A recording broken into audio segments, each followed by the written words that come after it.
Mission योजना क्या है और ये इससे क्या फायदा है आपको और ये क्यों जरूरी है, इस संदर्भ में हम आपको कुछ बताएंगे। ठीक है। पहला, आप सभी को मालूम है ये कहावत है कि जल ही जीवन है। मालूम है, बोलते रहिए, जल ही। लेकिन ये कहावत बड़ी पुरानी हो गई। जब ये कहावत कही गई थी उस समय हमारा जल जो था, चाहे कुएं का पानी था चाहे हैंडपंप का पानी था, वो शुद्ध था।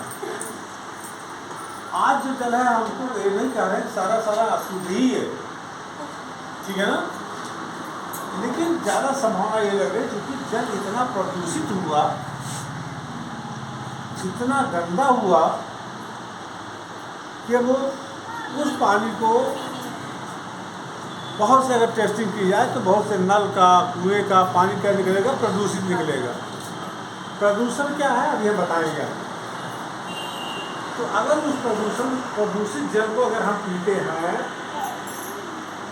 उस प्रदूषित जल को अगर हम पीते हैं तो तमाम बीमारियां होती हैं। अब अगर बीमारियां होंगी तो धन खर्चा होगा ना, पैसा खर्चा होगा ना। अब कभी जान भी चली जाती है, ऐसी गंभीर बीमारियां हो जाती हैं, जन धन दोनों हानि होती है ना। तो जैसे हर गंगा जल है तो दो तरह का प्रदूषण होता है। एक तो होता है जिसको कहते हैं कि रासायनिक प्रदूषण, क्या कहते हैं, और एक होता है जिसे कहते हैं जैविक प्रदूषण। दो तरह का प्रदूषण होता है। रासायनिक प्रदूषण का मतलब होता है कि किसी रासायनिक तत्व से पानी का प्रदूषण हो जाए, पानी गंदा हो जाए। रासायनिक तत्व क्या है? आप तांबा जानती हैं, आप लोहा जानती हैं, जिंक का नाम सुना होगा, खेतों डालते हैं। सल्फर है, नाइट्रोजन है, मैग्नीशियम है, मैंगनीज है, ये सब क्या है? आर्सेनिक है, ये सब क्या है? 108 तत्व होते हैं। तो अगर इन तत्वों को जरूरत तो हमारे शरीर को है, हमारे शरीर को कोई जरूरी नहीं है, मानव शरीर को केवल जरूरी नहीं है, बल्कि पशु पक्षी मछली खेती बाड़ी सभी कुछ तत्व की जरूरत है। अगर आप नाइट्रोजन यूरिया के रूप में नाइट्रोजन डालती हैं, यूरिया बनता है नाइट्रोजन से। डाई डालती हैं, जिंक सल्फेट डालती है ना। अगर ये खादें ना डालें तो उपज अच्छी नहीं होगी ना। कहने का मतलब फसलों को भी तत्वों की जरूरत है। वैसे ही हमारे शरीर को भी उन तत्वों की जरूरत है। कभी डॉक्टर का जो टेस्टिंग होता है तो अगर कैल्शियम इनको खाने के लिए कैल्शियम गोली देता है, कैल्शियम का सिरप देता है। कैल्शियम ये तत्व है, हड्डियाँ मजबूत होती है, दांत मजबूत होता है। ऐसे कोई तत्व की कमी हो जाती है, हमारे शरीर में भी रोग बनते हैं। लेकिन यदि जितना जरूरत है उससे ज़्यादा हो जाए, चाहे पानी के माध्यम से आवे या किसी खाद्य पदार्थ के माध्यम से हमारे शरीर में ज़्यादा आए और शरीर में उसकी मात्रा ज़्यादा हो जाए तो भी बहुत गंभीर बीमारियाँ, कैंसर तक की बीमारियाँ हो जाती हैं। तो पानी कैसे पता होगा शुद्ध है या अशुद्ध है? इसके लिए आप लोगों को शायद यहाँ बुलाया गया, आएंगे जा सकिए इसमें सब। आपको फिर टेस्टिंग किट दी गई है, इसको फील्ड टेस्टिंग किट कहते हैं, FTK।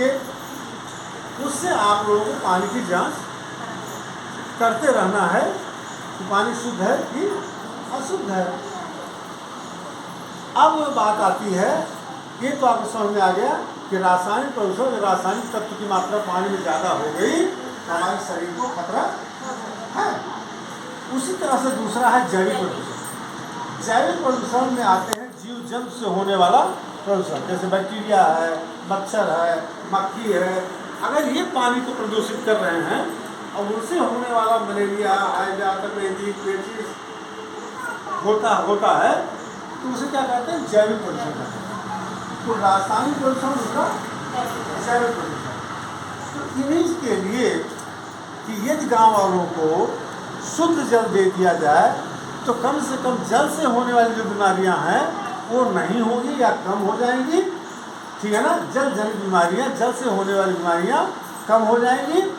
अब उनका ढेर सारा पैसा बचेगा, डॉक्टर के यहाँ जाने छुट्टी मिल जाएगी, जान और माल दोनों का बचत हो जाएगी, ठीक है ना। इसीलिए जल जीवन मिशन के नाम से एक योजना शुरू की गई है, ठीक है। तो आप सभी लोग जहाँ जहाँ रहते हो, हर घर के लोग अपने अगल बगल ये समझाओ कि जल जीवन मिशन योजना सभी के लिए कितना लाभकारी है, ठीक है।